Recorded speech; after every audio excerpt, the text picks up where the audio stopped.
আমার পিছনে আপনারা যে লেকটা দেখছেন, এই লেকটাতে এত বেশি ফ্রেশ ওয়াটার মজুদ আছে যে একজন মানুষ যদি প্রতিদিন 2.5 লিটার করে পানি পান করে তাহলে গোটা বাংলাদেশের 18 কোটি মানুষের প্রায় 1.5 লক্ষ বছর সময় লেগে যাবে এই লেকের পানি পান করে শেষ করতে। বলছিলাম, আজ থেকে প্রায় 2.5 কোটি বছর আগে প্লেট টেকটনিকের ফোর্সের কারণে তৈরি হওয়া রাশিয়ার সাইবেরিয়ার সেই বিখ্যাত, যেখানে প্রায় গোটা পৃথিবীর 20% ফ্রেশ ওয়াটার মজুদ আছে, সেই দ্য গ্রেট লেক অফ বৈকাল। এই লেকটার গভীরতা প্রায় 1.5 কিলোমিটার এবং এইটা হচ্ছে এই গোটা পৃথিবীর সবচেয়ে বুড়ো বা বৃদ্ধ বা ওল্ডেস্ট লেক, যেটাতে প্রায় 23,600 কিউবিক কিলোমিটার পানি আছে। অর্থাৎ ব্যাপারটা আপনাদেরকে সহজ করে বললে, আমাদের নাটোরের যে চলন বিল, সেই জীবনানন্দ দাশের বিখ্যাত বনলতা সেনের বাড়ি যেখানে, এরকম প্রায় 1,18,000 চলন বিল ভরে ফেলা যাবে এই একটা লেকের পানি দিয়ে। বিজ্ঞানীরা টেস্ট করে দেখেছেন যে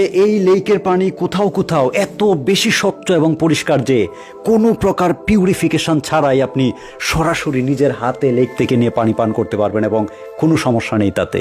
তবে সাইবেরিয়ার সেই ভয়ঙ্কর উইন্টারের সময় এই লেকের চরিত্র হয়ে যায় ভিন্ন। গোটা লেকটার উপরে প্রায় 2 মিটার পর্যন্ত বরফের স্তর জমে যায় ঠান্ডায়, এবং এই বরফের স্তরগুলো এতটাই শক্তিশালী হয় যে আপনি চাইলে আপনার গাড়ি নিয়ে এই লেকের উপর দিয়ে চলে যেতে পারবেন। মানুষ তখন বিভিন্ন গাড়ি, স্লেজ এবং বরফের উপরে স্কি করার জন্য এই লেকের কাছে ছুটে যায় এবং লেকের স্বচ্ছ পানির উপরে তারা ঘুরে বেড়ায়।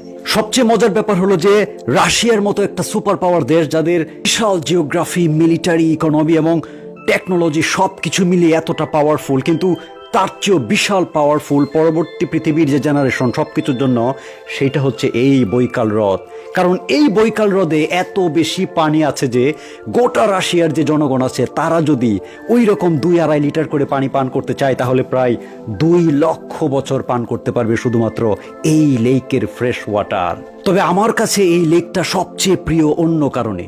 আপনি যদি কোনো এক সামারে আপনার গাড়ি নিয়ে গাড়িটা লেকের পাশে পার্ক করে ঠিক সূর্যাস্তের সময় এই লেকের পাশে বসেন এবং আপনার সামনে বিস্তীর্ণ সেই লেক, দূরে সূর্যটা ডুবছে এবং ঝিরিঝিরি বাতাস ভেসে আসছে, এই যে সুপিও পানির উপর দিয়ে, ফ্রেশ ওয়াটারের উপর দিয়ে একটা ফ্রেশ সাইবেরিয়ার যে বাতাস এবং দূরের ডুবন্ত সূর্য কিংবা চারপাশের তৈগা অরণ্য, সব কিছু মিলিয়ে এইটার পরিবেশটা এতটাই সুন্দর যে হাজার হাজার মানুষ শুধুমাত্র এই লেক বৈকালকে দেখার জন্য ছুটে আসে সারা পৃথিবীর নানা জায়গা থেকে। এবং এটা এমন এক ফিলিংস আপনাকে দিবে যেটা আসলে ভাষায় প্রকাশ করা কখনোই সম্ভব না।